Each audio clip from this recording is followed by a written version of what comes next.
قلت لها مناسب أنا ولا معك سنة سوتي تحازو ويكا مسنا فاميلي ويتفضل عرفت كلنا نهمنا وحدت بجوه حزبنا عبدك عبستت عدل تدقنا كان خعبت فلتت كينت يدلينا مران ممكان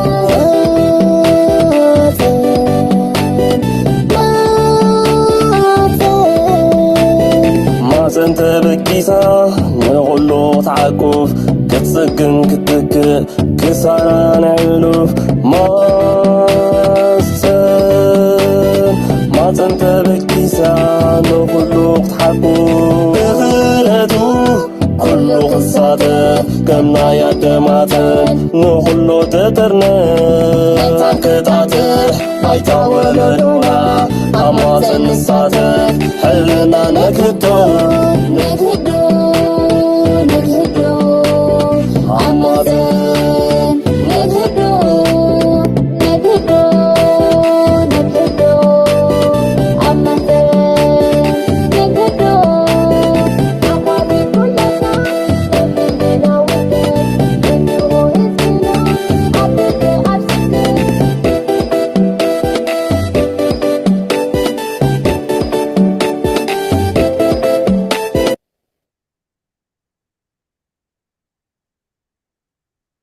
سلام تخطاتلت معتن لمون كاب زحالف مدبات زغطسله بزعبا ونعلم دب خميت وننو كاب حما علم دخ بخمينة تخون عبزبل زعبا مسحواتنا عبيت رح استخدمون هبت مريم كنزتينا وعد حن متاكم عبيت رح استي هبت مريم Thank you. Sounds somehow. أما كم مزخاخر كوننا كابتنا إذا حلفه رخم جمر أبزا حلفه بزعبا كم يجرنا قنعلم دي لفترة أبزبل بوزح جزء تزاربكم علىكم ويونعليكم علىكم مزخاخر كون الناس كاي مالتيو لو تيكن ملكلنا ويكون علم دي بخمي تلونين تلوناس تكون علم دينينا ينا كون علم دين بلود لنا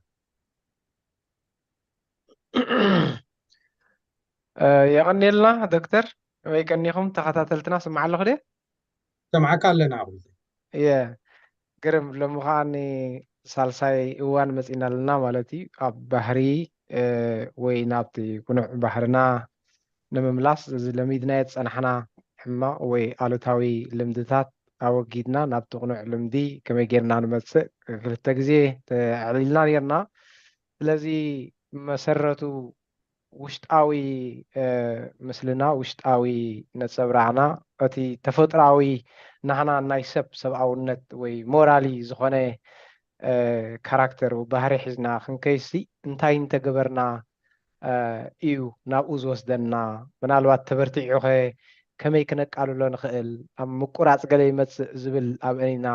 ክንዝቲ ብሓፈሽኡ ምቕያር ባህሪ ዝበሃል ኣገዳስነት የብሉን ምክንያቱ ባህሪ ስለ ዘይቀየር ተፈጥሮ ስለ ዝኾነ ማለት እዩ ምቕያር ልምዲ ግን ዝለመድናዮ ካልእ እዩ ዝፅግመና ዘሎ እምበር ኣብ ውሽጥና ዘሎ ስለ ዝኾነት ባህሪ ብዛዕባ ባህሪ ገዲፍናስ ንኣሽቱ ልምድታት ክንደጋግሞም ፀኒሕናስ ሕጂ ዳርጋ ኣውቶማቲክ ስለ ንገብሮም ናህና መስሉና ስለ ዘለዉ ንኦም እሊ ኣቢልና ፅሩይ ዝኾነ ፍልጠት ለቢስና ናብኦም ክንከይድ ዝለ ዘሎ ነዚኣ ኣብስታት እያ መስለኒ ናይ ሎማዓንቲ ታንኪዩ ዶክተር ረዲኣ እንተኾይነ ታሕቲ ዳርጋ ንውስኒ ዕቑቢት ሓራይ እምበር ኣብ ልምዲ ክነተኩር እንድሕር ኢልካ ብዙሕ ግዜ ሓደሽቲ ልምድታት ነምፅእ ኢና ወይ ናይ ልምዲ ለውጢ ንገብር ኢና እንድሕር ፅቡቅ ኣቢልካያ ማለት እዩ ሓንሳብ ፅቡቃት ዝኾኑ ልምድታት ነምፅእ ሓንሳብ ከዓ ፅቡቅ ዝነበረ ልምዲ ዝነበሮ ከዓኒ ንዑ ግድፍ ኣቢሉ ከዓ ፅይቕ ኢሉ ከዓ ትሪኦ ሕጂ እስከ ብኣንፃሩ ንርኣዮም ባዕረይ እቲ ፅቡቅ ልምድስ ሓንሳብ ካብ ንእሽተይ ተማዕብሎ ንብል ወይ ብተፈጥሮ ወዲ ሰብ ደሓን ዝኾነ ባህሪ ኣለዎ ኢልና ኢና ኩሉ ግዜ ንብል ማለት እዩ እዚ ብርኣያ ስላሴ ተፈጥሮ ንብሎ ብሓፈሻ ማለት እዩ ስለምንታይ እዩ ሰብ ልምዱ ዝቕይር ወይ ልምዲ ምስ ማዕበለ ሽዑ ናብቲ ባህሪ ዝኸውን ዝመስለና ስለምንታይ ናብ ሕማቕ ልምዲ ገፁ ይኸይድ رحستينا أواخده أو هفتي بينك حيزة. بقى جمر دخن علي شعور الفضل. اوكي حراي سلام تايو حماق لمدي ز زحز مش ده؟ هو يا وي زي كونع مالتنا اوكي حجي ملماد مالتن دي لم دخن بكلنا زي لمدنا يزدقاقم نجر مالتي مسرتو كفلتتي كفلتتي مالتي سلازي اتي كونع فلتت زلوو كونع نجر يزقبر اتي مقبار كدقاقم كله خا يلمد لمدي وي عمل يخون سلازي كل جزي وصي تاو خون مالتي اندحري زي كونع فلتت لك هاني نت زي كونع تقبرو تدقاقمو عمل يخون عمل مس مغنزي لهم كا اسوعو ابتاتنا ونصمعون لو مالتي سلازي اتي زلنا زي كونع فلتت سلازي الدقاقم مستدقاقم خا مقبارو يقللنا سلازي لمدنايو بالناتشورال بتفطرو عمرنا ندقاقمو نحنا كم قصبت كقبره يدلي مغنياتو سلازي حقسنا يحقسو خويني إلي يذكرنا أي مالتي كم زكو غير كأي حات مالي حانتا وي قلنا بلي يذكرنا أي جيكا يخون كون عبزي قدس مالتي يخولو أي بقى قدب سلازي بلو سلازي مسرتو خاب كون عفلتت زي مهلاوي مالتي كاب سدرانا دي كبابينا دي كالئ دي زورسنايو وي كنريز أنحنا نو نقبر ندا قبرنا مس قبرنا يسطم أو نلمد مالتي نويح ጊዜ ስለ ዝገበርናዮ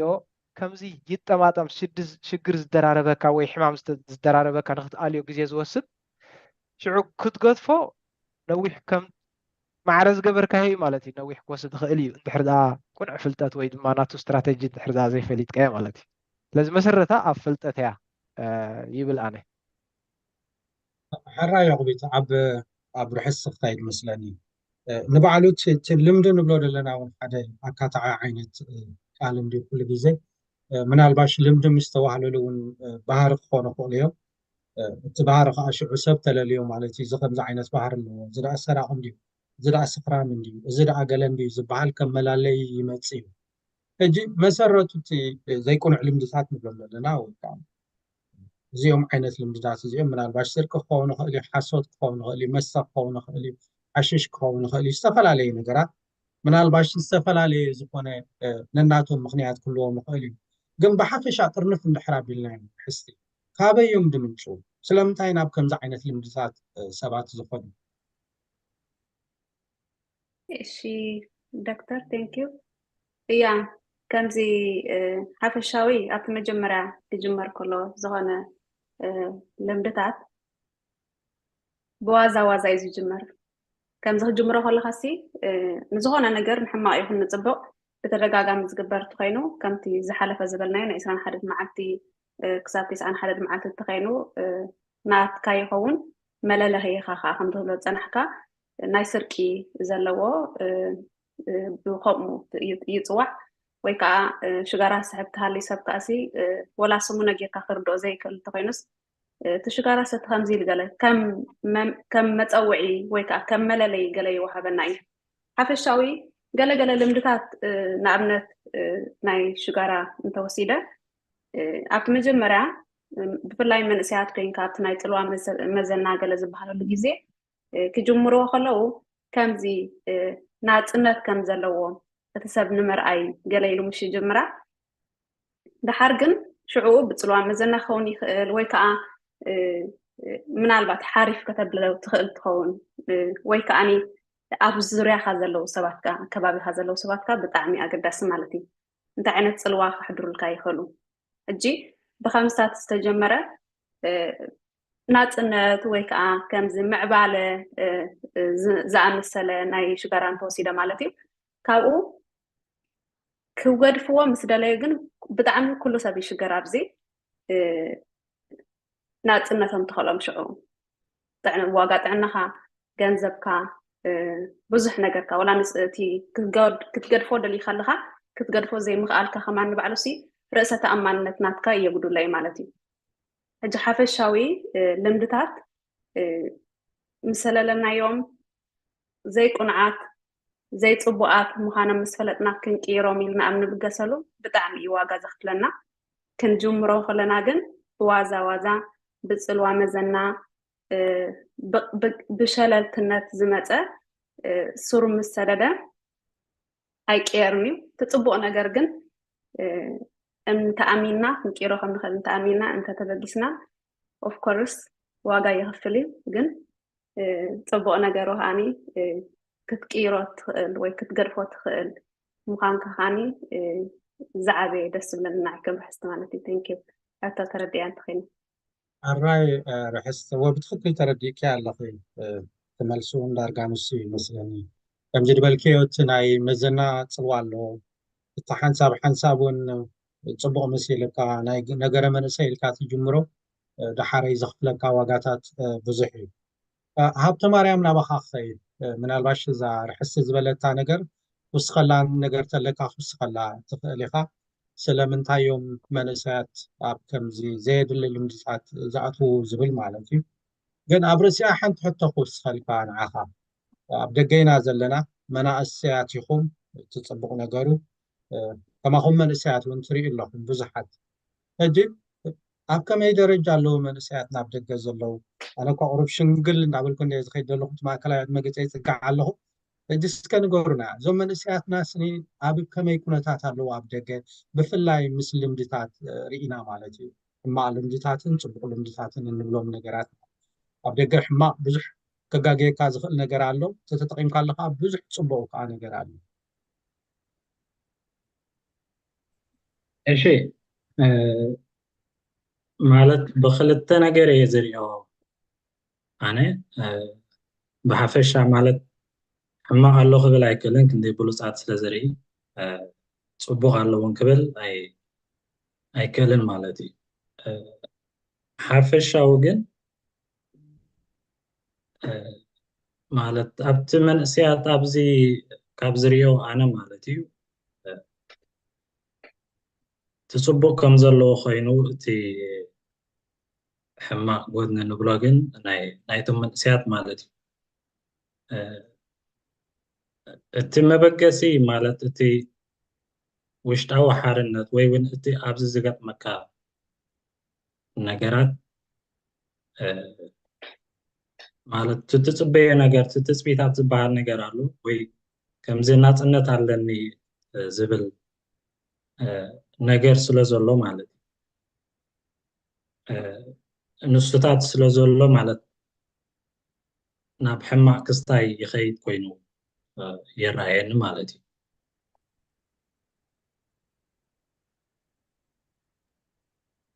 ሕራይ ሃብተ ማርያም ምናልባሽ ናብ በዓል ዓቢት ገፀ ይውስኽ ከብላ እዚኣ እውን ኣቲ ኣነ ትዕዝብታተይ ቅርብ ውስኽ እንድሕር ኣቢለ ስኒ ከምዚ ሃብተ ማርያም ዝበሎ ብላንክ ጌርካ ንኩሎም ኣፀልም ኣቢልካ ፅቡቃት እዮም ክትብላ ይትኽእል ኢኻ ብሓደ ወገን ከዓኒ ከምኡ ጌርካ እውን ኣብ ሕማቕ ኩነታት ኣለዉ ክትብላ ይትኽእል ኢኻ ዝበለፀ ነገር ንሱ እዩ ግን እንታይ እዮም እቶም ኣብ ደገ ንሪኦም ዘለዉ ዘሰክፉ ልምድታት እንታይ እዮም እንድሕር ኣይደንቲፋይ ክንገብሮም ክኢልና እቶም ፅቡቃት ልምድታት ኣብ መንእሰያትና ንሪኦም ዘለና ኸ እንታይ እዮም ምስከ ኣብ ከምኡ ክንሪኣ መስለኒ ዓቢት ናባኻ ሕራይ ብሓፈሻ ብርትዕ ኢሉ ኣብ በበይና ሃገራት ስለ ዘለና ንኩሉ ኢንዲቴይል ወይ ሪሰርች ስለ ዘይገበርናሉ እውን ክትዛረበሉ ብርትዕ ኢሉ ግን ከዓ ርኡይ ነገር ከዓ ኣሎ ማለት እዩ ሕጂ ሓደ ልምድታት ክበሃል ከሎ ቅድሚ ሕጂ ክትገብሮም ዝፀናሕካ ስለ ዝኾነ እቶም ክንገብሮም ዝነበርና ወይ መንእሰያትና ክገብርዎም ዝፀንሑ ኣብ ዓዶም ኣብዚ ክገብርዎም ዕድላት የለን ማለት እዩ ካልእ ልምዲ ካልእ ኣካይዳ እዩ ዘሎ ብዚ ስለዚ ይጋጨ እዩ እዚ ንባዕሉ ማለት እዩ ስለዚ ነቲ ሓድሽ ክለምዱ እንተደኣ ኮይኖም ቁኑዕ ይኹን ጌጋ ዲስትረስት ይኾኑ እዮም ይብርትዖም እዩ ወይ ይብርትዓካ እዩ ማለት እዩ ሕጂ ክብርትዓካ ከሎ ከዓ ካብ ቋንቋ ጀሚርካ ካብ ልምዲ ገለ ማለት እንታይ ኢኻ ትኸውን ክንዲ ሓድሽ ዘይፈለጥኮ ፀኒሐ ገለ ትብል ሕማቐ ትሕውሰሉ ሕማቐ እንተልካያ ንነብስኻ ከዓኒ ማተይሲ ሕማቕ ነገር ኢኻ ትፅውዕ ገለ ማለት እዩ ድሓር ንኡ ንኽትሕጎስ ወይ ድማ ካብቲ ሒዝካዮ ዘለካ ጭንቀት ንኽትወፅእ ናበይ ይኸይድ ከም ኣማራፂ ኢሉ ማለት እዩ ኣብ ደገ ከምሲ ይኽእል ናብ መስተ ክኸይድ ይኽእል ናብ ጓይላ ክኸይድ ይኽእል ናብ ካልእ ክኸይድ ይኽእል ማለት እዩ ሕጂ እዚ እንታይ እዩ እቲ ባዕሉ ትስደትሲ ኣብ ካልእ ልምዲ እትወካስ ስለ ዘሎ ክሳብ ትለምዶ ከዓ ስለ ዝብርትዓካ ወላ እውን ገገዛኻ ስለ ትነብር ኣብዚ ደገ ናብ ሓደ ዘይተደልየ ነገር ክእከብ ተኣኪቡ ብዘይቁም ነገር ኣብኡ ክዕልል ከምሲ ምርኣይ ኣሎ ማለት እዩ بحفش آخر أخلو مسرته جن أنت تسأليه مالتي نايز حجي زول من أسي زرقي زول لمد أنت تسأليه ناتو أيكون مخنياتو من أسي ويقلعو نتصبرق ناي سدر أمين مالتي إتي أبت بيثم زنبري التعبابيا نسوك إلهم يمزمصو سلازي أفاتات حاشقر أبقال انت خيتكا كم زندحر خوينو بين خارس خام خال قلزبل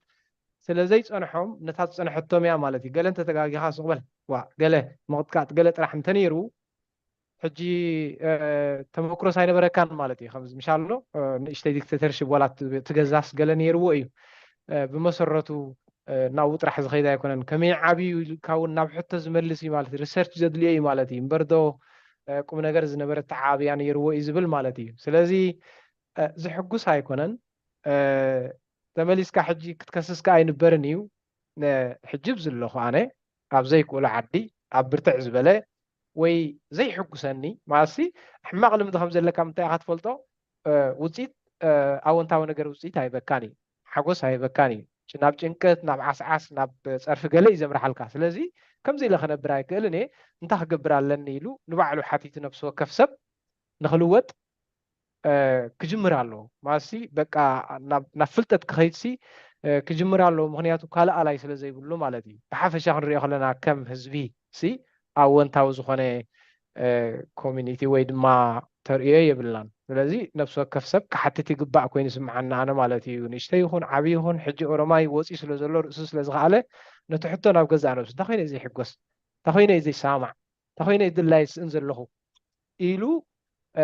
ንሶም ከዓኒ ቁኑዕ ልምዲ ስለ ዘይብሉ ወለ ስለ ዘይብላ እዮም መቑልዕ ልምዲ ብኸመይ ክሃነፅ ይኽእል ኢሉ ክሓት ኣለዎ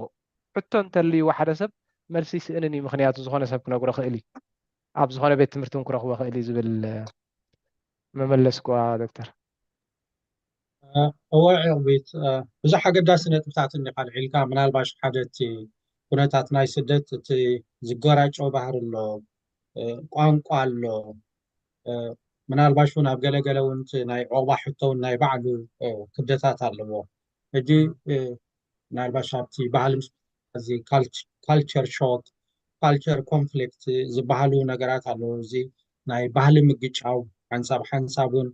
ዘይትፅበዮ ዘይትድግፎ ዓይነት ባህሊ ምፅናሕ መወስኻኒ እቲ ካፀሊእካ ክትቅበሎ ከም ዘለካ ዓይነት ነገራት ምምሳል የጋጥመካ እሞ እዚ ናቱ ዝኾነ ብድሆታት የምፅእ ንገለ መንእሰያት ነውፅ ገብረሎም እዩ ኣብ ሓሽሽ ትሪኦም ኢኻ ውሕዳት እኳ ኣብ ሓሽሽ ግን ኣብ ሽሻ ትሪኦም ኢኻ ብብዝሒ ኣብ መስተ ብብዝሒ ይረኣዩ ካልእ እውን ኣብ ቁማር እውን ይረኣዩ እዮም ኣብ ደገስ በብዓዱ ስግሬቶታት ኣሎ ኣብዘን ዓበይቲ ከተማታት እዚታት ናቱ ዝኾነ ስክፍታ ኣለዎ ይርዳእኒ እዩ ረሕስቲ እስከ ንዓኹ ክሓተኪ ብዙሕ ግዜ ኩነታት ደቂ ኣንስትዮና ከምዚ ሕብእ ዝበላ ዓይነት እዩ ብሕልፊ ዘን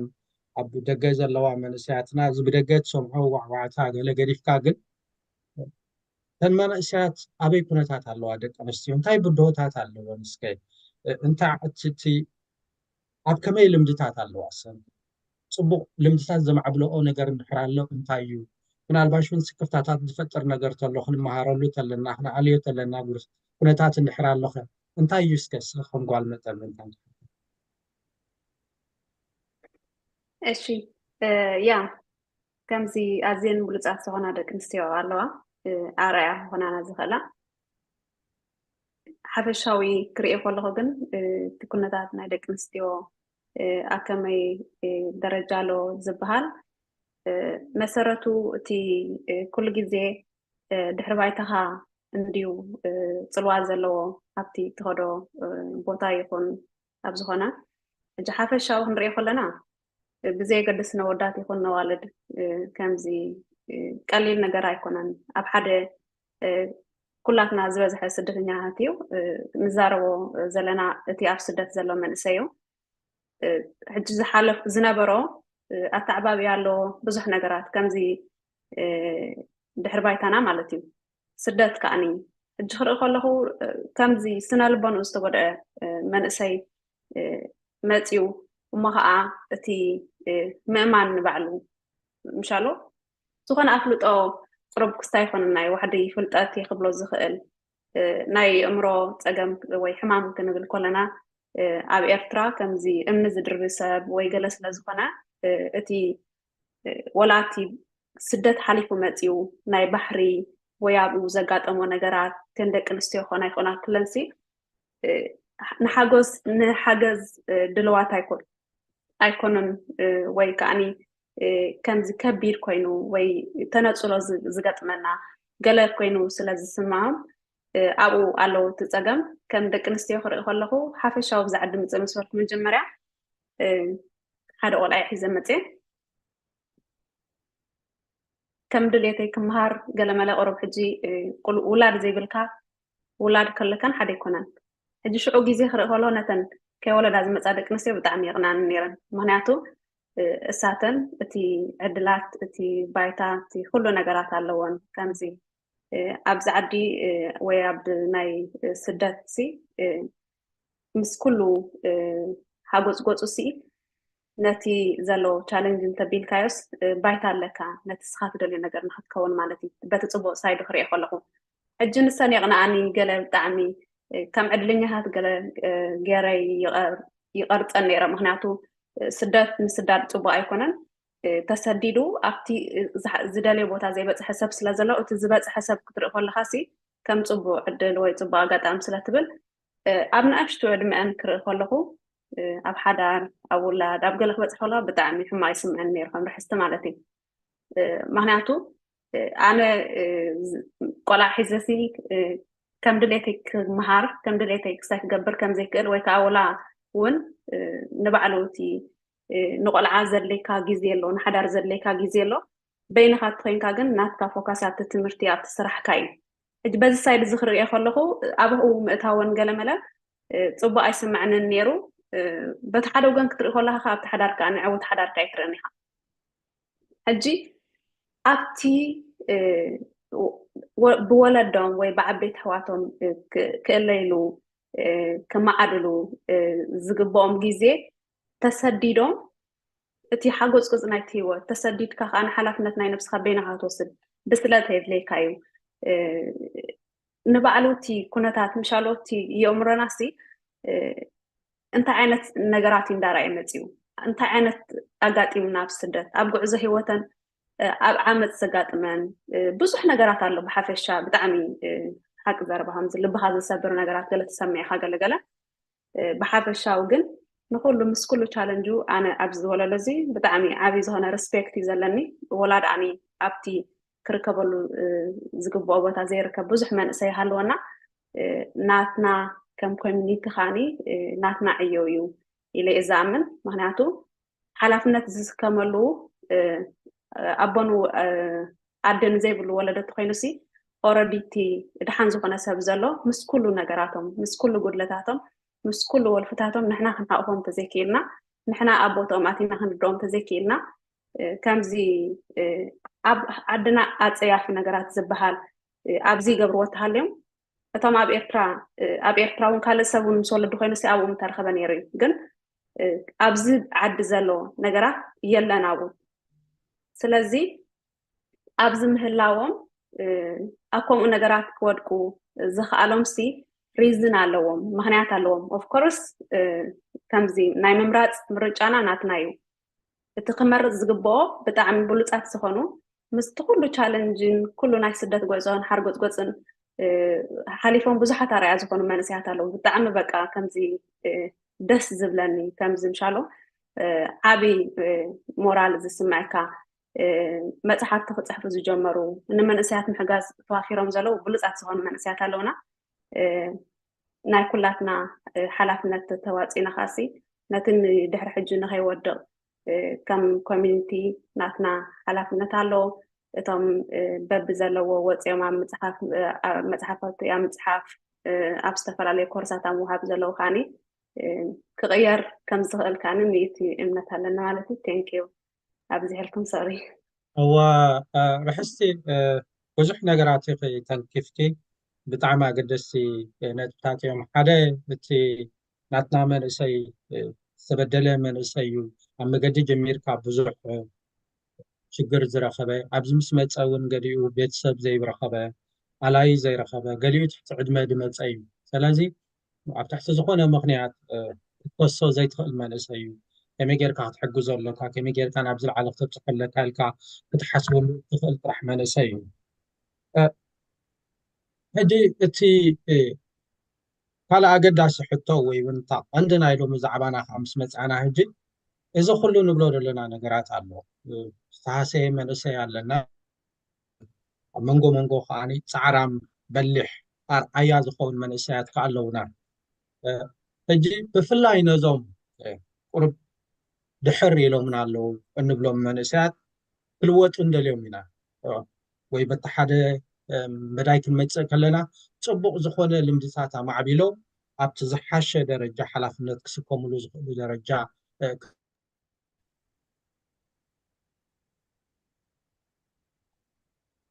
ኣይኮነን ለውጢ ከዓ ግዜ ይወስድ እዩ ዝኸምሩ ወሲድና እንታይ እዮም ክገብሩ ዘለዎም እስካብ ዕቑቢት ኣባኻ ክመፅእ ሕጂ ናይ መጀመርያ ስቴፕስ ክብት ትብል እያ ኩሉ ግዜ እንታይ እዮም ክገብሩ ዘለዎም ስለምንታይ እያ ክብት ትብል ከሳ ናብ ሃብተማርያም ዓረ እሺ ማለት መጀመርያ ክስታይ ትስጉምቲ ክትወስድ ቁርብ ክብድ ይብለካ እዩ ግን እንተዳ መጀመርያ ነቲ ዘለኻዮ ሂወት ማለት እቲ ዘለኻዮ ናብራ ትነብሮ ዘለኻ ናብራ ክትፀንዖ ክትክእል ኣለካ ካልእ ክትበፅሖ ዘለካ ስእሊ እንተዳ ኣለካ ኮይኑ ማለት እዚስ ናተይ ቦታ ኣይኮነን ክብል እንተዳ ክኢለ ሽዑ ናብቲ ኣብ ዙርያ ዘለዉ ሰባት ኣለዉ ብሉፃት ሰባት ኣለዉ ብከምዚ ክትከይድ ይከኣል እዩ ካልኣይ ነገር መፅሓፍቲ እውን ክተንብብ ትኽእል ማለት እዩ ከም ሳልሳይ ክጠቕሶ ዝኽእል ማለት ኣበይ ትውዕል ኣለኻ ሕጂ ኣብ ፌስቡክ ተተኺለ ዝውዕል እንተዳ ኣለኹ ኮይነ ወይ ኣብ ቲክቶክ ተተኺለ እንተዳ ዝውዕል ኣለኹ ኮይኑ ማለት ብሓፈሻ ኣብቲ ናይ ሶሻል ሚድያ ማለት እዩ ካብኡ ገለ ነገር ዘይወስድ እንተዳ ኮይኑ መሊሱ ንዓይኒ ድሕሪት ጥራይ ዝወስደኒ እንተዳ ኮይኑ ማለት ሓደ ስጉምቲ ንድሕሪት ክምለስ ክኽእል ኣለኒ ግን ክርዳእኒ ክኽእል ኣለዎ ማለት ይዓኑ ከም ዘለኹ ዝተረዳእኒ ክምለስ ዝኽእል ማለት እዩ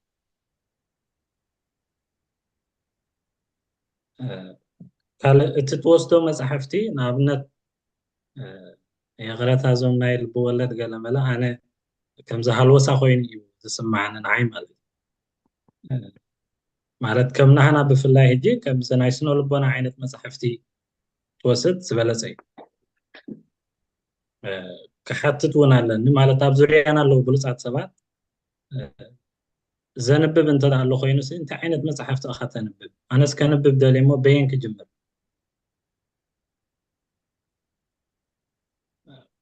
ክብል ይኽእል ማለት እዩ ብጣዕሚ ከቢድ እዩ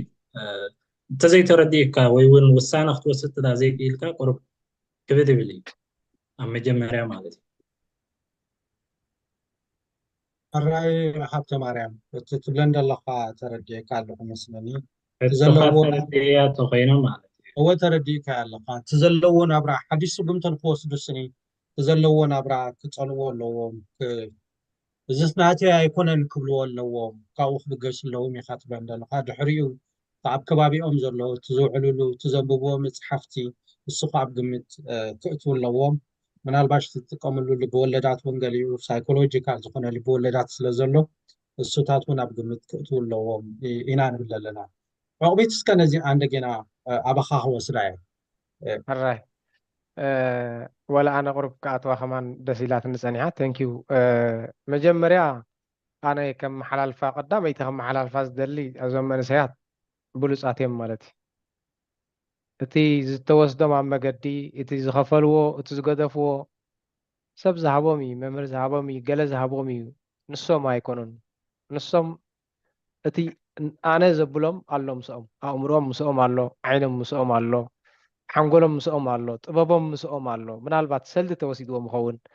ቋንቋን ኣብነት ኣብ ዓዲ እንግሊዝ ኣሎ ትግርኛ ተወሲድዎ ኸውን ሳህ ተወሲድዎ ኸውን ዝተዋህበ እዩ ተወሲድዎ ንሱ ባዕሉ ወይ ባዕላ ኣሎ ክሳብ ሕጂ ብሉፅ እዩ ክሳብ ሕጂ ብልፅቲ እያ ማለት እዩ ወላ ይሓንክስ ወላ ይተሃረም ኣኢዳው እጋሩ ገለ ምሻሎ እቲ ሰብ ዘብሎ ኣብ ውሽጡ ባህሩን ኩሉ ክለምዶ ዝኽእል ሞራልን ቁንዑን ኣሎ ስለዚ ተኣምር ክገብር ይኽእል እዩ ሕጂ እውን ማለት እዩ ኣነ ይኮንኩን ኦሮምያ ኣይጠቅምን እየ ክብል የለ ምናልባት ዝሃብዎ እዩ እምበር ንሱ ባዕሉ ሲ ኣሎ ኣንኮራ ማለት እዩ ስለዚ ኣብድላይ ክበፅሕ ዝኽእል ምዃኑ ክነዘኻኽሮ ማለት እዩ በቃ ክነዘኻኽሮ ማለት እዩ ብሉፅ እዩ ዝኾነ ሰብ ካብኡ ዝበልፅ ነገር የለን ምናልባት ሕጂ ከም ምሳይ ከም ብፃይ ከም ኣባል ማህፀን መጠን ዶክተር ሳምሶም ኣሎ ዶክተር ሕድግዎ ንሱ ግን ኣሎ ፀገም የለን እንታይ ፀገም ኣለዎ ይኸይድ እሞ ንቻይና ንበሎ ብቻይና ዶክተር ኣይኩለን እዩ ሳምሶም ኣሎ ዳሲት ዝሃብዎ ዶክተር እዩ ምናልባት ኣብዚ ኣብ ዝተወሲድካዮ ክትሕደግኻ ስቲል ኣብኡ ካልእ ዶክተር ክትከውን ትኽእልካ ካልእ ክትከውን ትኽእልካ ሓቀይ እንደ ዶክተር ስለዚ እዚኣቶም ኩሉ ብቕዓቶም ፈጣሪ ዝሃቦም ኩሉ ነገር ክበፅሕዎ ዝኽእሉ ነገር እቲ ናቶም ናይ ገዛእ ርእሶም ምስኦም እዩ ዘሎ ማለት እዩ ምስኦም እዩ ዘሎ ስለዚ ስቲል ናይ ለውጢ ነገር መዓት ዕድል እዩ ዘለዎም ኣዝዩ ብሉፅ ዕድል እዩ ዘለዎም ማለት እዩ ድሓር እታ ምጅማር ትበሃል ምጅማር ትበሃል ናሲ ክልወጥ ይደሊ ኣሎ ማለት ስእሊ መሓዝ ፅብቕቲ ኣብቲ መጀመርያ ኣለና ነርና ስእሊ መን ክትከውንካ ደሊኻ ዘለኻ እንታይ ክትመስልካ ደሊኻ ዘለኻ ስእሊ መሓዝ ብዛዕባ ኣዝያ ፅብቕቲ እያ ማለት እዩ ወይ ሕቶቶ እንታይ ኮይነ እየ ኣነ ዝሓርቕ እንታይ ኮይነ ዓስዓስብ ዘለኹ ምስ ሰበይተይ እንታይ ኮይነ ዘይሰማዕ ምስ ስድራይ ምስ ደቂ ዓደይ ገለ እንታይ ጎዲሉኒ ዘሎ ዝብል ሕቶ ንባዕልካ እንተሓቲትካ ናብ መልሲ ዘለዎ መርሓካ እዩ ኣእምሮኻ ተኣምር ዝኾነ እምሮ እዩ ዘለና ናብ መልሲ ዘለዎ መርሓካ እዩ ሽዑ እንተመሪሕካ ንበሎ መፅሓፍቲ ገዚኦም ኣለዉ ብዙሕ ሕጅን ሪቮሉሽን ናይ ምንባብ እዩ ዘሎ ብዙሕ መፅሓፍቲ ገለ ይገዚኦም መንእስያት ገዚኦማ ግን ኩሎም ማለት እያ ኣይኮንኩን ንኣብነት እቲ ዘይተለወጠ ናይ ምንባብ በቃ ባህሪ ገለ ዘይጥረየ ገለ ንበሎስ ገዚኡ የቐምጣ ንበሎ እዚ ከመይ ገይሩ እዩ ንፉዕ ዓንባባይ ክኸውን ዝኽእል ኢልና ኣቃልል እንተቢልናያ ብምንባብ እንተወሲድናያ መጀመርያ ምግዛእኻ ሓንቲ ዓወት እያ ማለት እዩ ኣምፂኻ ኣለኻ ኣብቲ ጥቓ በቃ እቲ ምስ በልካስ ኩሉ ግዜ ኣብቲ ሪኣ ግበራ ክትዝክራ ምእታን ማለት እዩ ድሓር ካብኣ ትረኽቦ ነገር ከዓ ምሻሎ ገለ ስኢልካ ክትፀንሕ ክትክእል ኣለካ ሳልሳይ እታ መጀመርያ በቃ ቀንዲ ክገብራ ዘለዎ 10 ደቂቕ ወይ ካብኡ ዝውሕድ ወይ ሓንቲ ገፅ ኣንብብ በቃ ሽዑ ን21 ኢላትና ነይራ ርሕስቲኖ 21 መዓልቲ ሓንቲ ገፅ ምስ ኣንበበ ከስልችዎ እዩ ደስ ክብሎ እዩ ማለተይ ሓደ ኣመል ስለ ዘጥሪ ወፋ ክቕፅል እያ ኣነ ገለ ኢሉ ናብ 2 ናብ 3 ገፅ ናብ 10 ናብ 20 ደቂቕ ገለ ይኸይድ እዩ እዚኦም ተኣኻኺቦም ወላ ካብ ዘይንብብሲ ሓንቲ ገፅ እንተንቢቡ ድሕሪ 30 መዓልቲ 30 ገፅ ሓደ ምዕራፍ ወዲኡ ኣሎ ማለት ቆይ ሓንቲ ቁም ነገር ሒዙ ኣሎ ስለዚ እታ ኣቶማዊ ልምድታት ዝበልናያ እውን ብኸምኡ ኢና ደቀቕቲ ቁም ነገራት ተኣኻኺቦም ኮምፓውንድ ይገብሩ ከምዚ ዓበይቲ ነገራት እዮም ዝኾኑልካ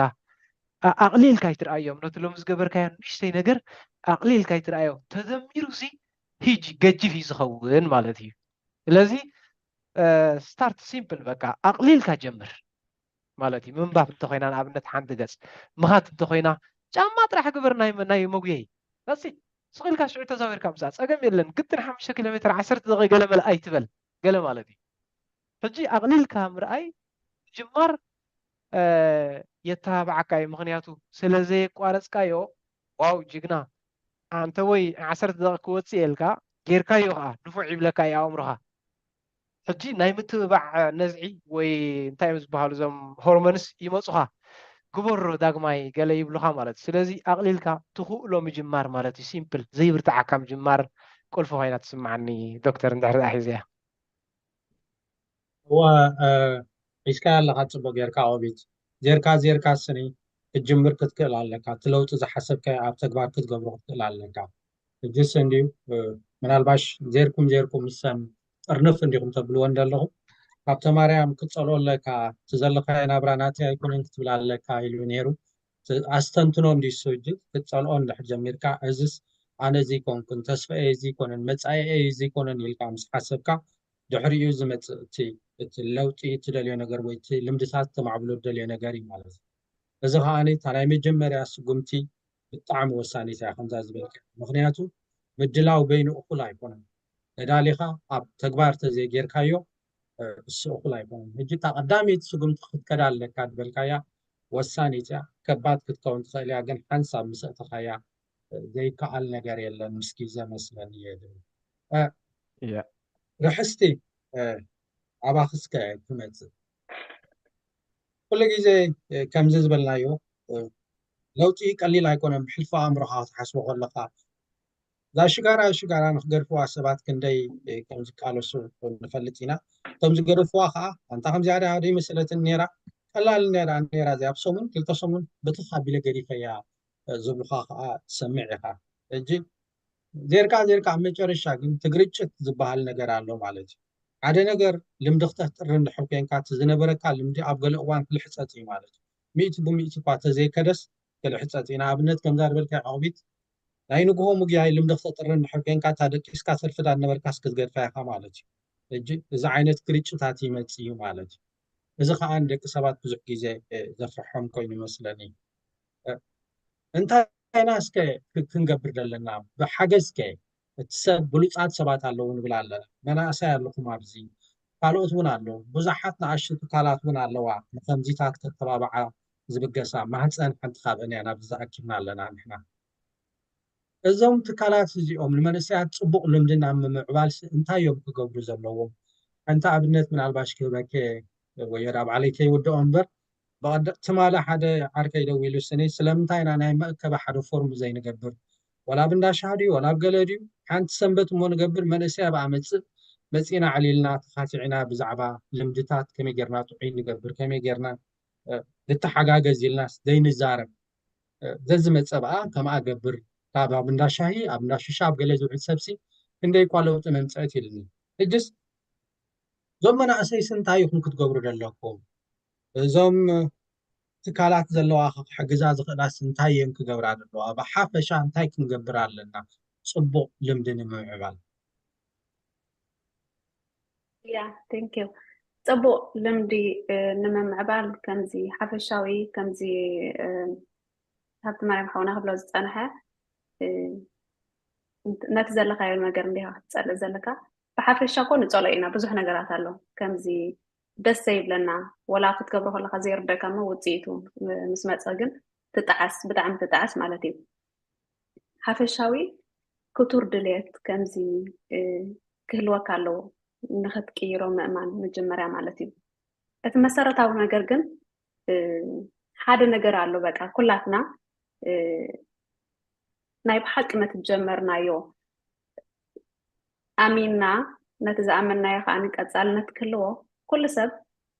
ንኩላትና እምነት ኣለና። ከምዚ እቶም ኣመንቲ ክርስትና ኣመንቲ ምስልምና በቢ ዘለናዮ እምነታት ሲ ፈጣሪ ኣሎ ንኣምኖ ኩሉ ንኣብነት ሲ ኣብ ናይ ኢየሱስ ክርስቶስ ተመፂናስ ኣቶም ፀረይ ዝኸበደኩም ከዕርፈኩም ስናባይ ንዑ ገለ ምሽ ይብለና እዩ። እጂ ነዛ ቃል እዚኣ ኩሉ ሰብ እዩ ዝፈልጣ። ግን እንታይ ንምባል እዩ ከምዚ ኢሉሲ ናይ ብሓቂ ተረዲኡ እምን ኣቢልካ ብዘየገድስ እንታይ ዓይነት ሂወት ኣለካ ኣብ ምንታይ ደረጃ ወሪድካ ኣለካ ብዘየገድስ ናትና መንነት ንሱ ይኮነን ኩሉ ሰብ ብሉፅ በቃ ክቡር ኣምላኽሲ ንዓይ ስለምንታይ በጊዕ ገይሩ ዘይፈጠረኒ ንዕቋብ ስለምንታይ ኣድቢ ገይሩ ዘይፈጠሮ እንስሳታት ኣለዉ ዝተፈላለዩ እንስሳታት ምሽዶ ንዓና ግን ብምስሉ ማዕረኽ እንደይ ዋጋ ሂቡ ዝፈጠራ ነፍሲ ንሕና ነፍስና ወይ ከዓኒ ምስ ሰባት ወይ ምስ ነገራት ብምውድዳርሲ ናይ ብሓቂ ትዋጋናት ናይ ጠፊእና ዘሎ መሰረቱ ማለት እዩ። ሓደ ሰብ ዘለዎ ደረጃ ብዘየገድስ ዘጋጥሞ ብዘየገድስ ክቡር ምዃኑ ብገዛእ ርእሱ ተኣምን ክኽእል ኣለዎ። ድሓርካ ናብቲ ከዕርፈኩም እየ ናባይ ንዑ ዝብለና ከዓኒ ናብኡ ምምላስ የድለና ቁፅር ሓደ ማለት እዩ። እቲ ውሽጣዊ ሰላም እንተረኺብካ ውሽጥካ ኢኻ እቲ ዘለካ ነገራት ከዓኒ ክትቅይሮ ትኽእል። كمزي شدش زيرا وي تشعة زيرا جيرا بدحريت حد انت جيرا يعني نزا أوتر زي أنت لنا نتوعا أتا حدا بقدميت انت متينا خاني أتا أوتر كندي تغير فللي علون حدا يكون متزوي يعني شتو سلازي قدامنت كنبزلنا قدامنت كنبالنا إلي إذا أمن أنا مالتي هم رحستي دحر اتخالق نجر تن كان بعل ما هتسان زتفل عليه بزحات هلو حق زربا مشالو نحنا فقدنا سلازين هبز لنا ينبر أب حدارنا حقوت قد انتهالينا بزعبو فرصات سهب اللو أب تعبابي قلعو كبر تيلنا بزعبا ميلات تعبابي قلعو زمهرو بزحات بلوزات كندي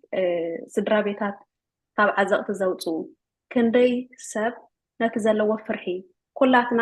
ቆልዓ ሒዙ ተሰዲዱ ዝመፀ ፍርሒ ኣለዎ ፍርሒ ሒዙ እዩ ዝመፅእ ደቅኻ ይሕድጉኻ እዮም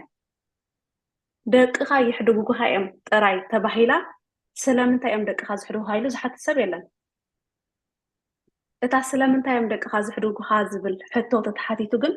ብከምዚ ምክንያት እንተተባሂሉ ሲ ኦኬ እቲ ክግበር ዘይብሉ ነገር ፈሊጡሎ ማለት እዩ ኦረዲ እዚ ስድራ እዚ እዚ ኣቦን ኣደን እንታይ ክገብር ኣለዎ ፈሊጥሎ እንታይ ክገብር የብሉን ፈሊጥሎ እቲ ፍርሕኻ የለን ማለት እዩ ሕጂ ናትና ፀገም ኮይኑ ዝስምዐኒ ዝሰማዕና ነገር ከም ዘላታ እያ ሒዝና ንኸይድ ንኣምና ከዓ ማለት እዩ ኩሉ ሰብ ነቲ ዝመፁ ሓበሬታ ግን እንተዝሓትት ክፈልጥ ተዝፍትን መፅሓፍቲ ተንብብ ትኽእል ኢኻ ኮርሳት ክትሳተፍ ትኽእል ኢኻ ኣዝዮም በቃ ከምዚ ንሕና ሰለስቴና ኣብዚ ዘለና ኦኬ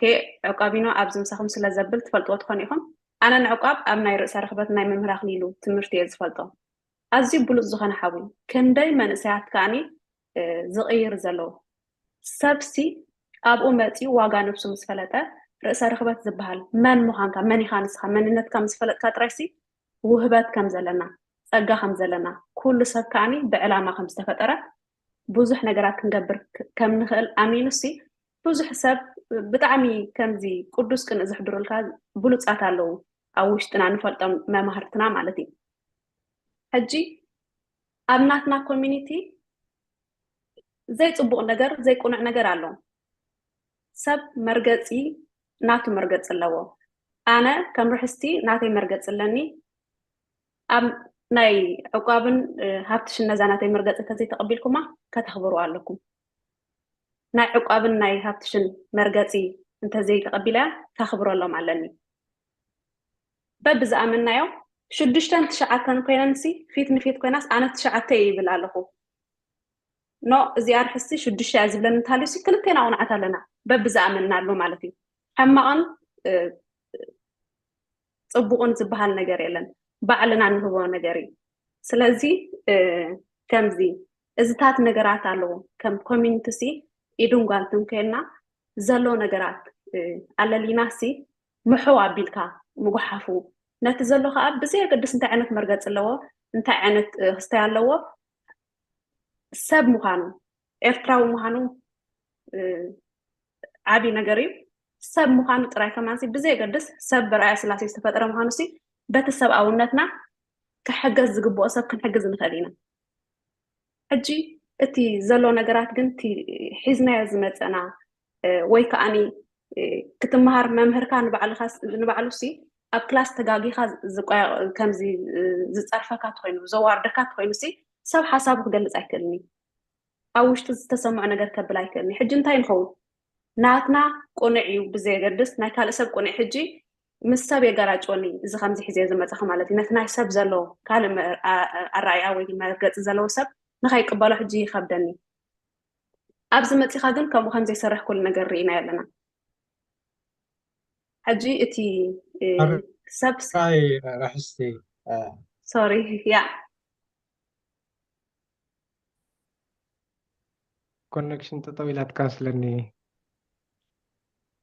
ዶክተር ኮኔክሽን ትሕደካ ኣላ سمعكم الله تسمعون لهم اليوم ሕጂ መፂኻ ኣላ سمعك لهم مثلني تندبل كينا زين الله كلتا قدسي نتقطع العلك الله حدا ሰብ ሓበሬታ ክረክብ ክኽእል ኣለዎ እቲ ኣዌርነስ ዝበሃል ነገራት ሲ ኣሎ ብተፈላለየ እሞ ክፈልጥ ኣለዎ ሓደ ካብኡ እዚ ነብሰ ርክበት ዝበሃል ነገር እዩ ምናልባሽ ኣገዳሲ እዩ ምስ ናይ ልምዲ ምምዕባል እውን ካልኣይ ከዓኒ ፍልልያትና ብዘየገድስ ብሓባር ክንሰርሕ ክንክእል ኣለና ክንጣመር ክንክእል ኣለና ክንተሓጋገዝ ክንክእል ኣለና ትብል ኣለኹ መስለኒ ክልተ ኣገደስቲ ነጥብታት እዮም ምናልባሽ ምስ ምምዕባል ልምድታት እውን እታ ናይ መጀመርያ ስጉምቲ እንዲና ክንብል ፀኒሕና ብዙሓት እውን ናይ መጀመርያ ስጉምቲ ወሲዶም ሲ ፍርቂ መገዲ ከይዶም ዝምለሱ ትርኢ ኢኻ ንኣብነት ናይ መስተ ድዩ ናይ ሽጋራ ድዩ ናይ ገለ ድዩ ካልእ ዓይነት ልምድታት እንታ እዚ ደኣ ወፂዋ እንዲ ገለ እንዳበልካየስ ድሕር ወርሒ ድሕር ክልተ ወርሒ ከዓ ተኣሊኹ ትሪኦ ዓይነት ሰብ ኣሎ እንታይ እዩ እዚ ደኣ እሞ ስለምንታይ እዮም ንድሕሪት ዝምለሱ እስከ ሃብተ ማርያም ናባኻ ይጅምር እሺ ቴንክ ዩ ማለት ሕፅር ኣቢለ ክምልሳት ንድሕሪት ዝመልስ ነገር ሓደ ንፁር ዝኾነ ስእሊ የለን ኣነ ብዘለኹ ኣብ ከምዚ ቦታ ክበፅሕ ደልየ ወይ ከምዚ ደረጃ ክበፅሕ ደልየ እንተባሂለ መጀመርያ ኮፍ ኢለ ምስ ነብሰይ ተዘራሪበ ብስእሊ ኣእምሮ በፂሐ ክምለስ ክኽእል ኣለኒ ንፁር ዝኾነ ስእሊ ማለት እዩ ድላይ ጥራይ እንተኮይኑ ግን ማለት ዝደልዮ ነገር እንተኮይኑ ግን መጀመርያ ስምዒት ከሕድረለይ በቃ ኣሎ ከምዚ 1 ዓመት ክኸውን ከሎ ወይ ገለሲ በቃ ካብዚ 1 ዓመት እዚኣሲ ጅም ክኸይድ ክጅምር ወይ መፅሓፍቲ ከንብብ ክጅምር ወይ ከምዚ ገለመለ ኣነ ኣምነሉኒ እዚ ናይ 1 ዓመት ገለመለ ግን ንፁር ዝኾነ ስእሊ ክትሕዝ እንተዘይክኢልካ እሞ ብስምዒት ደረጃ እውን ንስኻ ተስተማቕሮ እንተዳ ዘይክኢልካ ክስማዓካ እንተዳ ዘይክኢሉ ክትጅምር ትኽእልካ ግን ኣብ ትበፅሖ ነገር የለን ይኽብል ዝኽእል ማለት እዩ ወይ እውን እቲ ክትጅምር ከለኻ 3-4 ዓይነት ነገራት ክህልወኒ ይኽእል ኣነ ክቕይሮ ዘለን ሰለስቲኦም ዓይናይ ቀዳምነት ክህቦ ኣለኒ እንተዳ ዘይፈልጥ ኮይነ ክበፅሖ ዝኽእል ክጓዓዞ ዝኽእል ብጣዕሚ ሓፂር እዩ ዝኸውን ማለት እዩ ሕጂ እዚኣን ኣለዋ 3 ነገራት ክቕይረን ዘለኒ ተዳኢለ ካብን ቀዳምነት ክህባ ዘለን ዓይነት እዩ ንኣብነት ምንባብ እንተኢለ ጅም እንተዳኢለ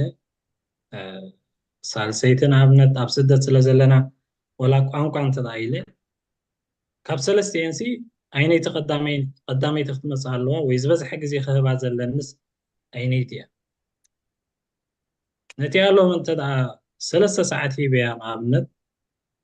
ነቲ 1 ሰዓት ሂባ ኣለኹ እቲ ኣገዳሲት ትኸውን ዘላ 1 ሰዓት ሂባ እንተዳ ኣሎ ኮይነ እሞታ ናይ 3 ሰዓት ከዓ ዶንግያ ለውጢ ተምፅእ እንተኮይና ንኣብነት ጅም እንተኮይኑስ ኣብ ውሽጢ ሰሙን ክሪኦ ዝኽእል ለውጢ የለን መስርሒ ሕጂ ነቲ ናይ ጅም ንኣብነት ኣብ 2 ዓመት ከምዚ ዓይነት ቅርፂ ክህልወኒ ኣለዎ በቃ ንፁር ዝኾነ ስእሊ ዋላ ጉግል ከይደ ከምታ ዝደለኽዋ ስእሊ ከምፅእ ክኽእል ኣለኒ ድላይ ጥራይ እንተኮይኑ ወይ ዕቑቢት እንተዳ ጅም ንጀምር በቃ ካብ 1 ዓመት ወይ ካብዚ ወርሒ እዚ እንተዳ ኢሉኒ ይኸይድ ኣለኹ ኮይነ ዕቑቢት ምናልባት ስእሊ ክህልዎ ይኽእል ኸውን ኣነ ግን ስእሊ የብለይ ብናይ ዕቑቢት ድፍኢት ከይድ ኣለኹ ማለት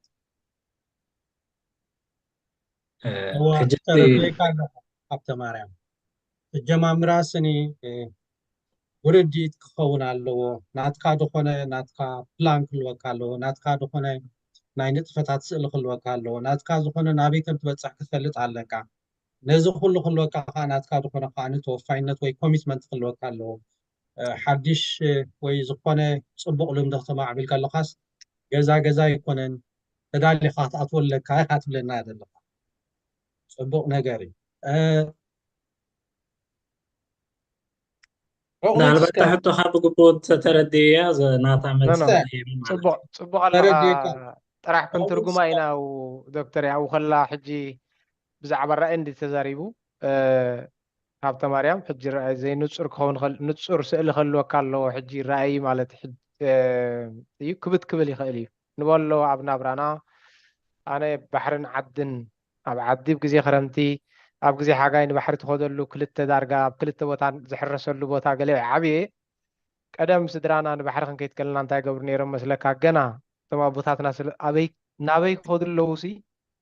ነታ ራእይ ክብላ ዝፀንሐ ማለት እዩ ስለ ዝፈልጡ ሽዑ ኣብ ገና ንፍርቂ ዓመት ዝኸውን ወይ ብምሉእ ሓጋያኡ ስለ ንሓጊ ንብምሉእ ዝኸውን ቀለብ እንታይ የድልየካ ነቲ መገዲ ገለ ኦልሬዲ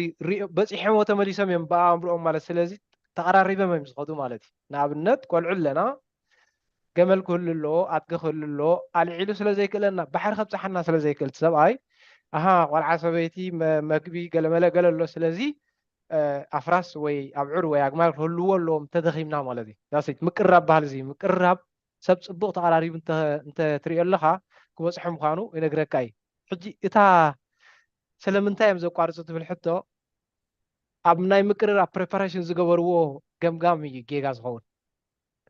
ክንዲዚ ክወስድ እዩ ወይ ክንዲዚ ዓቐብ እዩ ክንዲዚ ብርቱዕ እዩ ዝብል ኣዝዩ ዘይነፀረ ስእሊ ስለ ዘይነበሮም ንኣብነት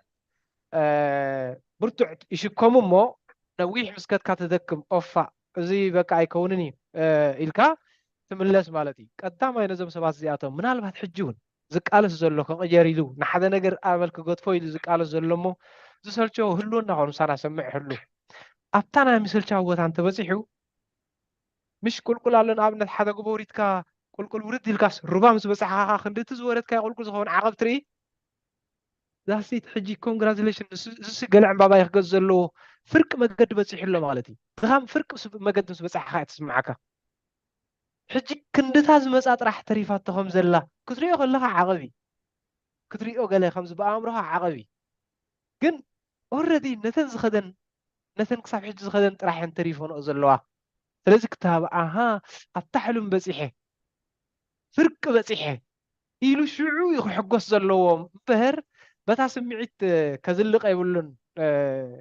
ክንቂ ኣፀቢቕና ክንትርጉማ እንተኾና ነዛ ሃይላት ነዛ ሃብተ ማርያም ዝበላ ናይ ምስልቻው ማለት እዩ ስለዚ እታ ንፅርት ስእሊ ማለት በፂሕካ ምምላስ ኣብታ ዓወትካ ከይከትካስ ብሓሳብ በፂሕካ ምምላስ ስለዚ ቁልቁል ከም ዘለዎ ዓቐብ ከም ዘለዎ ከልከልቲ ከም ዘለውካ ስድራኻ እውን ሰዓት ኣይትጎይንኻ ቆልዑ ክትሕዝኻ ናብዚ ክትከይድኻ ገለ ክብሉኻ ከም ዝኽእሉ ፈሊጥካስ ኣቕልል ኣቢልካ ንነዊሕ ግዜ በብቑሩብ ክትገብሮ ትኽእል ምግባር ማሲክ ብርቱዕ ምዃኑ ፈሊጥካስ ተፋኽሶ ማለት እዩ ስድራኻ ከምዘይጥቅም ናኻ ከምዘይፅግም ንስራሕኻ ከምዘይጥቅም ነታ ዓዲ ከምዘይፅግም ጌርካ ትጅምሮ እሞ ዳሲ ሽዑ ሓደ መዓልቲ ባህርኻ ኮይ ተረዳእካ ከምኡ ክኸውን እዩ ትነግሮም ከዓ ወይ እሞ ክለምዳ እንደደይለልካ ቀረብትኻ ክነግሮም ኣለካ ንዝሕጉዙኻ ሰባት ትነግሮም ኣለካ ሓጉዙ ንስ ክኸይርስዓ ኣብዚኣኻ በፂሐ ኣጆኻ በሉኒ ክውፅዓኩም ክእል ኢልካ ኣብቲ ክትልወጦ ደሊኻ ዘለካ ስእሊ ክትነግሮም ኣለካ ነቶም ኣዝዮም ቀረብትኻ ወይ ድማ ኣወንታውያን ዝበልካዮም ሰባት ከዓ ንኸይምለስ ማለት እዩ ሕራይ ዕቑቢት ጥርንፋ ኣቢልኩም ክተምፅኦ ከለኹም ኩላትኩም ዝትብልዎ ዘለኹም እቶም ዓድና እውን ሳይንሳውያን እዮም ነይሮም ፅቡቅ ነገር ዘምፀኻዮ እሲ እቲ ናይ ዓዳዊ ፍልጠት ንብሎ ሎሚ ኣጋጣሚ ዛዕባኡ ንዛረብ ነርናስ ዓዳዊ ፍልጠት ንብሎ እሲ እዩ ማለት እዩ ብንፁር እዮም ዘምፅዎ ወይ እውን እዚ ለውጢ ንብሎ ዘለና 4-5 ስቴጅ እንድሕር ኣለዎ ቀዲምካ ተስተንትኖ ኣስተንቲንካ ወዲእካ ድሓር ትዳልወሉ ከም ዝትብልዎ ዘለኹም ድሓር ኣብ ተግባር ተውዕሎ ተግባር ምስ ውዓልካ ኢኻ እንድሕሪት ከይትምለስ ትሕዞ ማለት እዩ ትነክስ ንቅድሚት ገፅካ ከምዛ ትብልዋ ዘለኹም ሕጂ እዚ እቲ ኣገዳሲ ነገራት ናይ ለውጢ ማለት እዩ ኣብ ናይ መጨረሻ ሕቶይ ገፀ ዝኸይድ ዘለኹ ኣብታ ፕላንና ክንውዲ ኢና ርሕስቲ ኣባኺ ክመፅእ እስከ ሕጂ ምዛ ክንብላ ዝፀናሕና ገለ ናብ መገዲ ሸታሕታሕ ድብል ሰብ እውን ኣሎ ገለገለ ከዓ እታ ለውጥስ ከምዚ ወይቲ ምምዕባል ልምዲ ጊዛዊ ዝመስሎ ነገር ኣሎ ከምዚ ቀፃሊ ወዲ ሰብ እናተማሃረ እንዳማዕበለ ሓደሽቲ ልምድታት እንዳምፀአ ብሕልፊ ምዚ ስደት ዘለና ኩነታት ናይ ቋንቋ ልዕልና ዓንተ ወይ ናይ ባህሊ ልዕልና ናይ ናብራ ናይ ቴክኖሎጂ ሓድሽ ልምዲ ሃናፂ ልምዲ እናምፃእካ ኢኻ ትኸይድ ሕጂ እንታይ ኢና ክንገብር ዘለና ኩሉ ግዜ ንቅድሚት ገፅና እንዳሰጎምና ክንከይድ ኩሉ ግዜ ዘዝበለፀ ልምዲ እናማዕበልና ዘዝሓመቐ ልምዲ ንድሕሪት እንዳገረፍና ክንከይድ مون أبزات معبل دلنا عالم سي انتاينا خنقبر دلنا سكناي مجارشتا كم حوسي نزوم منسيات كافين نابنكم سكا خطو مكروساتكم كيديج نودق سلا دلنا እሺ ቴንክ ዩ ያ መጀመሪያ ከምዚ ለውጢ ኩሉ ሰብ ይደለይ ቀሊል ነገር አይኮነን ግን ይካል ኢኻ እንትፅቡቅ ነገሩ ማለት እዩ ሕጂ ሓደ ነገር ክንፈልጥ ኣለና እሱ ከዓኒ እቲ ክንቅይሮ ደሊና ዘለና ነገራት ነዊሕ ግዜ ምሳና ፀኒሑ ስለዚ እቲ ክትቅይሮ ደሊኻ ዘለኻ ነገር ምፍላጥን ምብጋስን ትዛዕበየ ነገር እዩ ቅድሚ ሕጂ ክንደይ ዓመታት ሓሊፉ እዩ ከምዚ ሕጂ ተበጊስናዮ ዘለና ወይ ክንብገስ ዘይተበገስናሉ ዓመታት ማለት እዩ ከምዚ ክትብልዎ ፀናሕኩም ክትከይድ ፀኒሕካ ኣብ መንጎ ናብቲ ዝነበርካ ትምለስ ኢኻ ሕጂ ከምዚ ከጋጥም ከሎ ኣነ በቃ ከምዚ ክቕየር ኣይክእልኒ ብዓንተ ብኡስ ከምዚ እንዴ ገረኢልና ንነፍስና ድሌን ክንገብራ የብልናን ከምዚ ሓይሊ ቃል ዝበሃል ኣሎ ንሕና ሰባት ዝበሉ ይበሉ ንዓና እንታይ ይብልና ኣይኮነን ዝጎድአና ንሕና ንሓደ ነቲ ዝብልዎ ሰባት እንተኣሚንና ኣሎ ካልኣይ ከዓ ንባዕልና ንነፍስና ንብላ እዩ ስለዚ ጀሚርና ንድሕሪት ምምላስ ናብቲ ዝነበርካዮ ምምላስ ክመፅእ ከሎ ክንቅበሎ ኣለና ምክንያቱ ነዊሕ ዓመታት ምሳይ ፀንሐ ስለዝኾነ ክገድፎ እንተሓሲበ ከዓኒ ክንድኡ ግዜ ወላ ተዘይወሰደለይሲ ግን ግዜ የድልየኒ 21 መዓልቲ ትመስርሕ እንተይልና ኣብ 21 መዓልቲ ክኸይዳ መንጎ እንተተዓንቂፈሲ ንነብሰይ ክስታይ ክገብራ የብለኝ ክናቕፋ የብለኝ ኣይክእልን እየ ኣይረብሕን እየ ኣየብልኒ ትብሎ ነገራት ክህሉ የብሉን እቲ ምጅማርን እቲ ፍርቂ ምኻድን ከምዚ ዕቃቢና ክብሎ ዝፀንሓ ዓብ ዓወት እዩ ንነብስና ከዓ ባዕልና እንተዘይጠቃዒና ኣለና ማለንም ከጠቃዕልና ኣይክእልኒ ድሕራይ ከዓኒ ከምዚ ዝሓለፈ ወላ ኣቢልያ ነይራ ሕጂ ክደግማ ንነብስና ከዓኒ ከምዚ ርህሩሃት ክንኮነላ ኣለና ከምዚ ንሓደ ነገር ጠረው ተጌርካዮ ወይ ኣትርር ኣቢልካ ከምዚ ክኸውን ኣለዎ ኢልካ ትቃለስ ተሃሊኻ ኣይከውንን ድሕሪ ብዙሕ ምድጋም ተስፋ ቆሪፅካ ክትገድፎ ኢኻ ነታ ዝገበርካዮ እንተተመሊስካዮ ግን በቃ ከም ብሓድሽ ከዓ ተሲእካ ክትከድ ከም ትኽእል ምእማን ትዛዕበየ ማለት እዩ ካልእ ከምዚ ኣመለኻኽታና ምቕያር ከዓ ትዛዕበየ ነገር ማለት እዩ ኣመለኻኽታ ምቕያር ሰብ ውፅኢት ኣተሓሳስቢ እዩ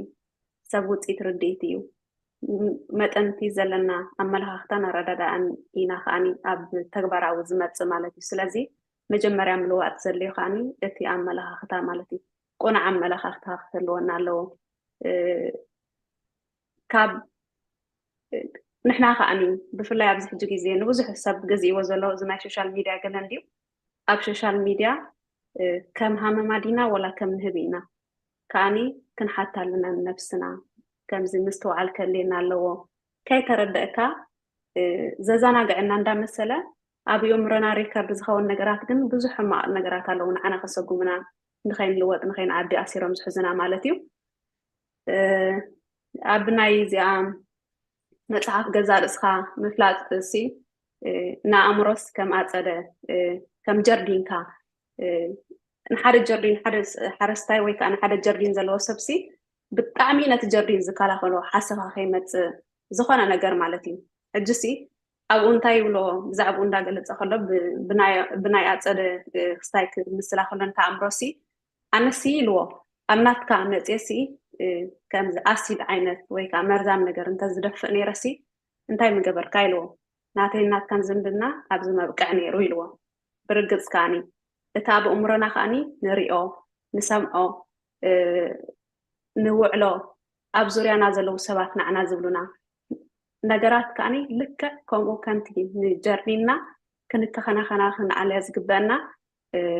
ብኸምኡ እንተተበኪሉ ዝኾነ ነገራት ንብለሉ እንተሃሊና ተመሪዝ ዘሎ ማለት እዩ ስለዚ ንሪኦ ንሰምዖን ከዓኒ ክንመርፅ ክንክእል ኣለና ኣመጋግባና ወላ ንበልዖም እውን ኣብ ጥዕናና ኣብ እምሮና ከዓኒ ዓብይ ክሳይ ነገር ኣለዎ ማለት እዩ ኣመጋግባኻ ስፖርት ምስራሕ ንባዕሉ ንሱ ጥራይ ዘይኮነ ከዓኒ እቲ ወላ እቲ ኣቐዲመ ክገልፆ ፀናሕኩ ከዓኒ ብዛዕባ ምስ እምነትና ዘለና ከዓኒ ኣብኡ ከዓኒ ናብ መንፈሳውነት ከዓኒ ቁሩብ ዝቕጣ ኣቢልና በብናትና እምነት ማለት እዩ ኩላትና ንኣምነሉ ብዘየገድስ ካልእ ያ ንስኡ ሓፈሻዊ ሓደ ነገር ግን እቲ ዘጋጥመና እቲ ሓርጎፅጎፅ ምባል ግን ኣብ ዓወት ሓደ ሰብ ሓደ ነገር ክትጅምር ከለካ ክትበፅሖ ዘለካ ነገራት ክትፈልጥ ኣለካ ኣብዛ ሕጂ ኮይነሲ ንኣብነት ብዙሕ ሰብሲ ከንብቦ ዝደሊ መፅሓፍቲ ኣለዎ ክሳተፎ ዝደሊ ኮረስ ምሻ ኣሎ ምናልባት ግን ብገለ ምክንያታት ትፅንሐለይ ትምህርቲ ስራሕ ከምዚ ኮይኑ ንብሎ ነገራት ኣብቲ ግዜኡ ጀሚርና እንተንህሎ ነርናሲ እቲ ትምህርቲ እቲ ኮርሳት እቲ ናንብቦ መፅሓፍቲ ኣብ ሂወትናሲ ዓብ ስራሕ ክሰርሕ ክእሊ ምስ ግዜ ከዓኒ ነፍስና ኣብቲ እንደልያ ደረጃ ክትበፅሕ ትኽእል እያ ምናልባት ከምኡ ኢልና ቅድሚ ሕጂ ዘወንዘፍናዮ ሎሚ ካብዛ ሎማዓንቲ ተበጊስን ከማን ክንወስዶ ሓሲብና ዝነበርና ኮርሳት ክንወስድ ንኽእል ኢና መፅሓፍቲ ከነንብብ ንኽእል ኢና ነገራት በብንኣሽቱ ብዙሕ ነገራት ኣሎ ክንቂሮ እንደሊ እንተሃልዩ ንኩሉ ብሓንሳብ ተጀሚርካዮ ተስፋ ክትቆርፅ ትኽእል ኢኻ ክበዝሐካ ይኽእል እዩ ሓንቲ ነገር ወሲደ እታ ኣገዳሲት ነገር ንኣብነት ሲ ኣብ ሶሻል ሚድያ ብዙሕ ግዜ የጥፍእ እንተሃልየ እሳ ሓንቲ ነገር እያ ኣብኡ ግዜ ምጥፍአ ግን ንደቀ ግዜ ዘይረክበሎም እንተኮይነ መፅሓፍ ከንብብ ዝግበአኒ ዘየንብብ እንተሃልየ ብዙሕ ነገራት ኣሎ ኣብኡ ዘጥፍኦ ግዜ ሲ ካልእ ነገራት ዝገብረሉ ማለት እዩ እዛ ሓንቲ ነገር ኦኬ ኖ ካብ ፅባሕ ሓንቲ ክጥቀማ ይክእልኒ ዘይኮነ ሓንቲ ሰዓት ካብታ ንጥቀመላ ነበርና ሓንቲ ሰዓት ፅባሕ ከምዚ ግዜ ምስ ቆልዑ ከለኹ ሞባይለይ ከምዚ ክገብራ እየ ኣብዛ ውሽጢ ሓደ ሰዓት ማለት እዩ እምነታቶም ክሰርዕ ኣለዎም ማለት እዩ እወ በብንኣሽቱ ብሓደ ግዜ ክንገብሮ የብልና ንኩሉ ብሓንሳብ ክንጅምሮ የብልና እታ ካብቲ ኩሉ ክንቀይሮ ደልና ዘለና እታ ኣገዳሲት ነገር ዝኾነት ሓንቲ ጀሚርና በብቁሩብ ከዓኒ ሎማ ዓንቲ ዘብሎ ነርኩም ኖ ፅባሕ ከቀርፅ ዘይኮነ ከምኡ ክኾነ ይክእልኒ ነዊሕ ግዜ ክንደጋግሞ ፀኒሕና ኢና ግን ሰዓት ወላ ክበዝሕ ይኽእል ፍርቂ ሰዓት ድሓነ ኢለ ምስ ደቀ ግዜ እንተጥፍአ ነቶም ደቀ ዝህቦም ፍቕሪ ዓብ ነገር እዩ ኣብቲ ሽዑ ግዜ እቶም ቆልዑት ብዙሕ ነገራት ክገብር ይኽእል እየ ማለት እዩ ስለዚ ዝዓበየ ነገር ክትቂሮ ምኽኣል ትዝዓበየ ማለት እዩ ኣነሲ ልምድታተይ ሃሊንሲ በቃ ክገብሮ ኣይነበረንን ገይረዮ ክቅይሮ ዘይክእል እንተኮይነ ምሳይ ዝኸይድ እዩ እንተይልካ ትዝኸፍአ ነገር እዩ ክትቂሮ ምዃንካ እንተኣሚንካ ግን ንዓይኒ ርሕስቲ ኣብቲ ክሪኣ ዘለኒ ቦታ ክረክባ ይኽእል እየ ሓንቲ ካብ መፅሓፍ ናይ ንካልኦት ሰባት ድሓነ ዕድል ክብየ ግዜና እንዳእኸለ ይመስለኒ ኣራይሽ እሺ ቆዊት ናባኻ ክመፅእ ዳርጋ ርሕስቲ 4 ነጥቢ ኣልዒላ ኣላ ሓደ ለውጢ ከኣል እዩ ክትልውጥ ትኽእል ኢኻ ሓድሽ ልምዲ ክተጥሪ ትኽእል ኢኻ ካልኣይ እቲ ናይ ለውጢ መዓልቲ ሎም እዩ ሳልሳይ እቲ ነብስካ ከተፍቅሮ ክትክእል ኣለካ ዝተፈላለየ ትፅቢታትን ዝተፈላለየ ኤክስፔክቴሽን ካብ ምትላል ነብስካ ክትፈቅር ኣለካ ዝብል እዩ ካልእ ከዓኒ ካብ ሰባት እውን ክትመሃር ኣለካ ዝብል እዩ ናትካ ኸ ቆቢል ትኽክል ኣብ 5 ደቂቃ حراي تنكيو رح استعفتي حقا يا مالتي بقى كل جزء نحنا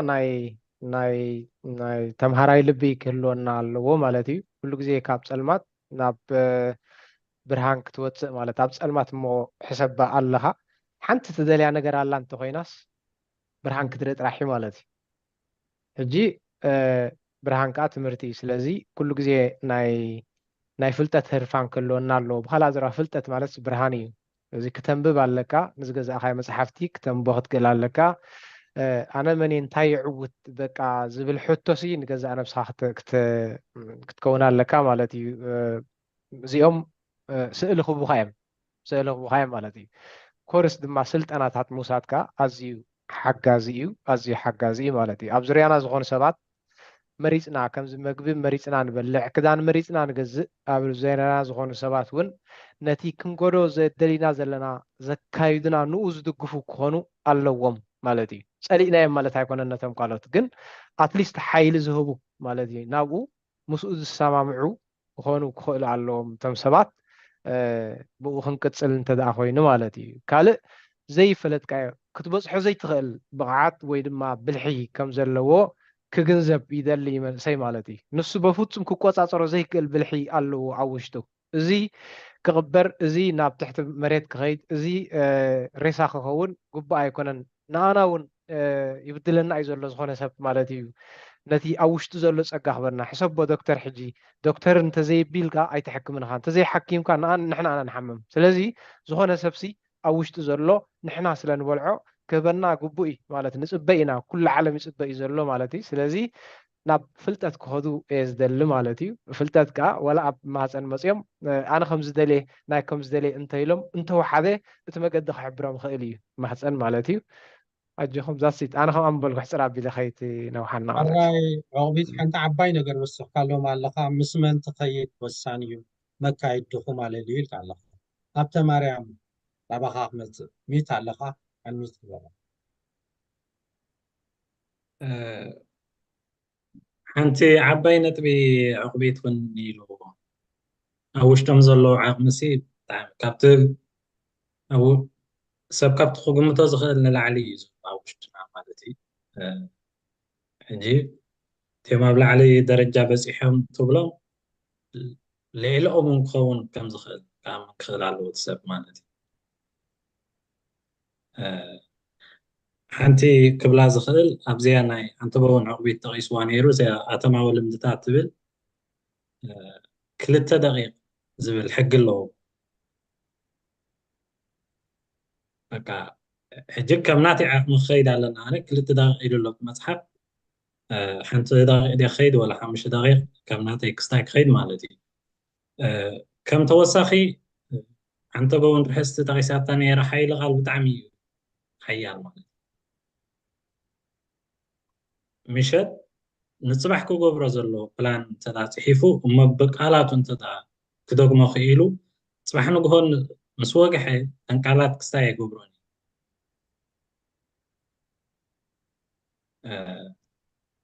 ምክንያቱ እቲ ቃል ዘውፅኦ ሲ ክመፃ እየ ንኩሉ ግዜ ከዘኩረ እየ ንሳትን ክስታይ ክገብር እቲ ልምዲ ብከምኡ ክኸይድ ይኽእል እቲ ቀፃልነት እውን ናብቲ ዝደልዮ ዓወት እውን ክበፅሕ ይኽእል ማለት እዩ ሰብ ግን ካብቲ ክሓስቦ ዝኽእል ክግምቶ ዝኽእል ገደብ ኣልቦ ዝኾነ ዓቕሚ ኣብ ውሽጡ ስለ ዘለዎ ንሱ ንዓና እውን የድልየና እዩ ንዕኦም እውን ድድልዮም ኢና ንሕና ማለት እዩ ዜሮ ዜሮ እትወዲ ሰብሲ ክቕየር ይኽእል እዩ ማለት እዩ ክቕየር ዝኽእል እንድሕር ኮይኑ ከዓ ተዓቕምታት ክትጥቀመሉ ኣለዎ ኢና ንብል ዘለና ከይፈተውካ ቀየር እዩ ዶክተር ከይፈተው ፈትዩ ፀልዩ ለውጥ ኣሎ እቲ ለውጢ ምስኡ ትኸይድን ዘይትኸይድን እምበር ለውጢ ኣብ ዓለም ዘየቋርፅ ለውጢ እዩ እንዲኦም ድብልዎ ዘየቋርፅ ለውጢ ስለ ዝኾነ ለውጢ ኣሎ እዚ ዕላልኩም ጥዑም እዩ ግን ሓንሳብ ዕላል ከዓ እንዳመቀረ ከሎ ተገደፍካዮ ይፅቡቕ ስለዚ ስለዚ ብኡ ክንውድእ ኣነ መጨረሻ ምናልባት ሓንቲ ሓሳብ ምበልኩ ሓንቲ ደቂቕ በል ግበራ ሓንቲ ደቂቕ እንታይ ክብሉ ይደሊ ማለት ብፍላይ መንእሰያት ንኣብነት ሰልዲ ኣለኒ ድኽነት ኣለኒ ትምህርቲ ኣለኒ ድኻ እየ ኣይበሃልኒ ድኻ ኣይኮነን ድኽነት ኣለኒ ዛሲት ኦኬ ኣለካ ትገድፎ እንታይ ፀገም ኣለዎ ሃብቲ ኣለኒ ስለዚ ሰብ ድኻ ከይመስሎ ኣይኮነን ማለት እዩ ሃብታሚ ኣለኒ ድኽነት ኣለኒ ይበል ኦኬ ዘለካ ይግደፍ እዩ ፀገም ዝበሃል የብሉን ካልእ ክትሕዝ ትኽእል ኢኻ ሕጂ ኣነ ሕሙሜ ናይ ሕማም ኣለኒ ይበል ምናልባት ሕሙም ተኾንካ ማለት እዩ ቃንዛ ኣለኒ ይበል ቃንዛ ኣይኮነን ንሱ ድኻ ኣይኮነን ዕውር ኣይኮነን ካልእ እዩ ሰብ ብተፈጥሮ በቃ ንምስሊ ፈጣሪ ስለ ዝመስል ኣይኮነን ከምኡ ትብል እንተለኻ ኣይኮንካን ስለዚ ብሉፅ እዩ ማለት እየ ብሉፅ ምዃኑ ሰብ ክግንዘብ ክኽእል ኣለዎ የቐኒየለይ ዶክተር እወ ሒዘያ ኣለኹ ወዲ ሰብ ብሉፅ እዩ ስለዚ ነብሱ ከኽብራ ክኽእል ኣለዎ ነብሱ ከፍቅራ ክኽእል ኣለዎ ከምቲ ዓንተ ወይ ዝበልኩሞ እሞ የቐኒየልና ክቡራት ተዓዘብትና ዓጊብኩም ክትኮኑ በዞም መንእሰያትና ተስፋ ገብር ብሩኽ ምሸት Thank you. Thank you. Thank you.